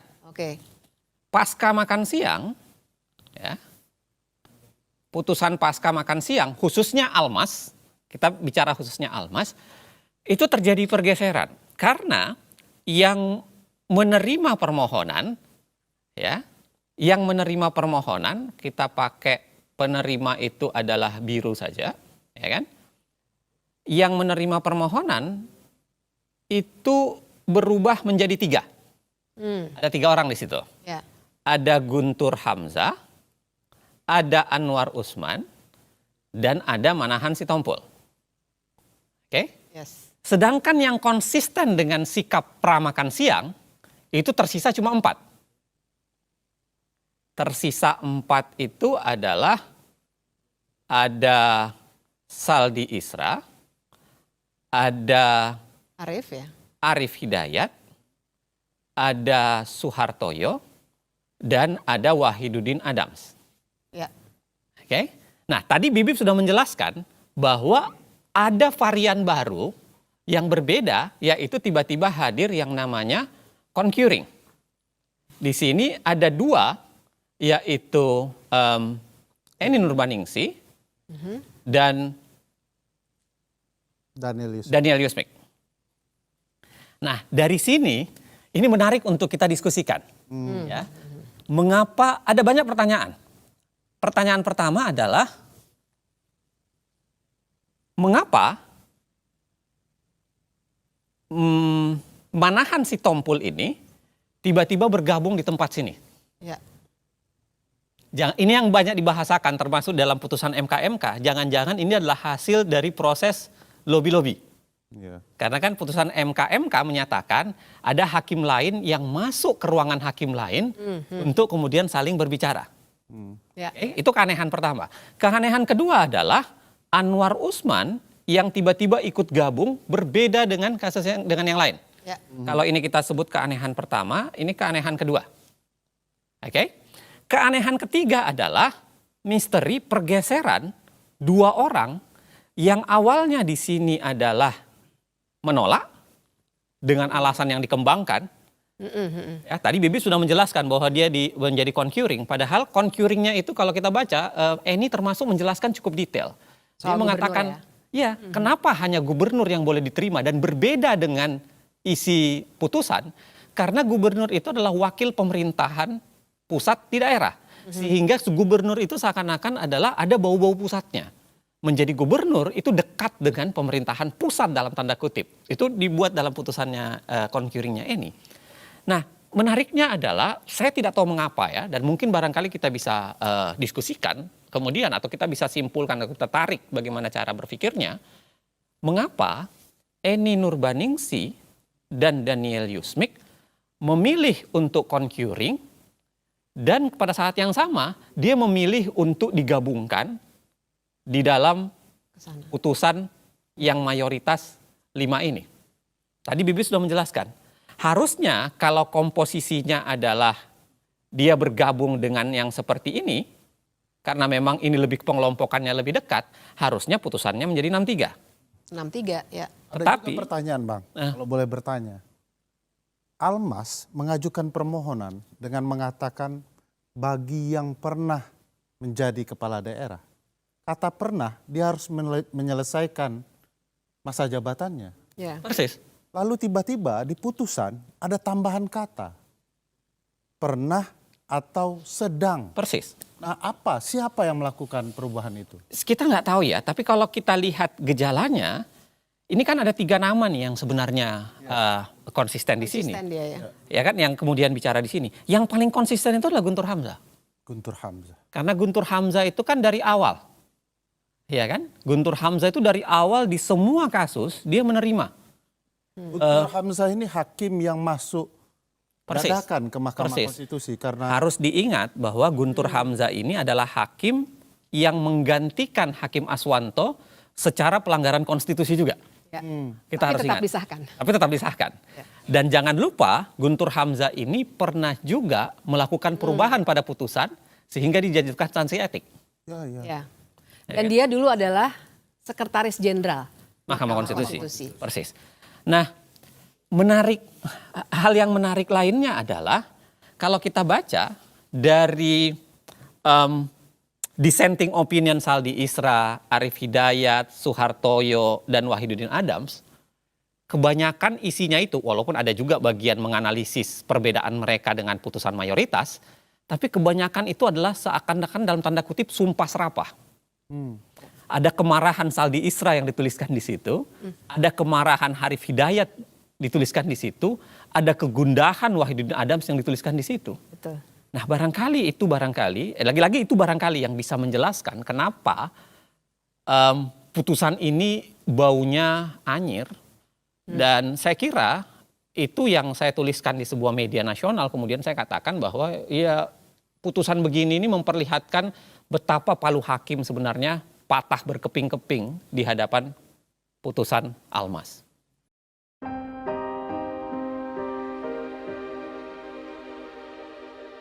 semua rencana ini tidak didesain dalam semalam, juga tidak didesain sendirian. Sebagian besar rencana kecurangan yang terstruktur, sistematis, dan masif untuk mengakali pemilu ini sebenarnya disusun bersama dengan pihak-pihak lain. Mereka adalah kekuatan yang selama 10 tahun terakhir berkuasa bersama. Persaingan politik dan perebutan kekuasaan, desain kecurangan yang sudah disusun bareng-bareng ini akhirnya jatuh ke tangan satu pihak, yakni pihak yang sedang memegang kunci kekuasaan di mana ia dapat menggerakkan aparatur dan anggaran. Tapi sebenarnya ini bukan rencana atau desain yang hebat-hebat amat. Skenario seperti ini dilakukan oleh rezim-rezim sebelumnya, di banyak negara, dan sepanjang sejarah. Karena itu untuk menyusun dan menjalankan skenario kotor seperti ini, tak perlu kepintaran atau kecerdasan. Yang diperlukan cuma 2, mental culas dan tahan malu.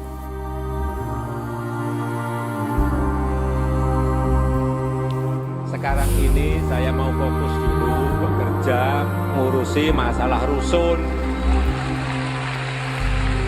masalah monorail, masalah MRT, masalah kesenjangan tadi, masalah copet tadi, masalah-masalah itulah. Jadi saya yang paling kecil kayak Kaisang dia jualan pisang goreng.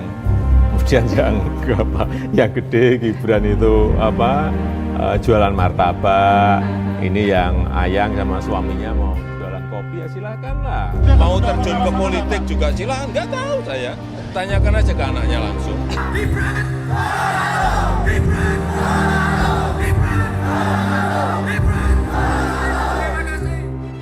Rapat pleno terbuka penetapan pasangan calon wali kota dan wakil wali kota terpilih dalam Pilkada Kota Medan tahun 2020 hanya dihadiri pasangan nomor urut 2 Bobi Nasution, Aulia Rahman. Buat Pak Prabowo dan Mas Gibran,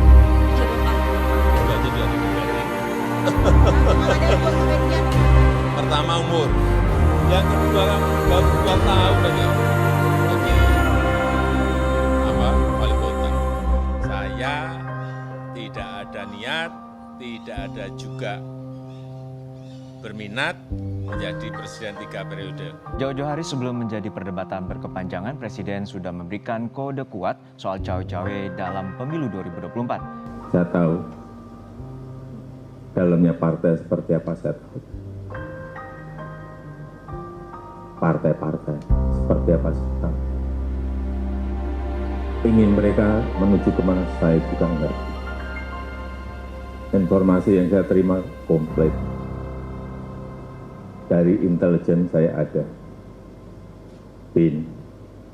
Dari intelijen di Polri ada, BIK. Dari intelijen di TNI saya punya, BAIS. Dan informasi-informasi di luar itu. Angka, data, survei, semuanya ada.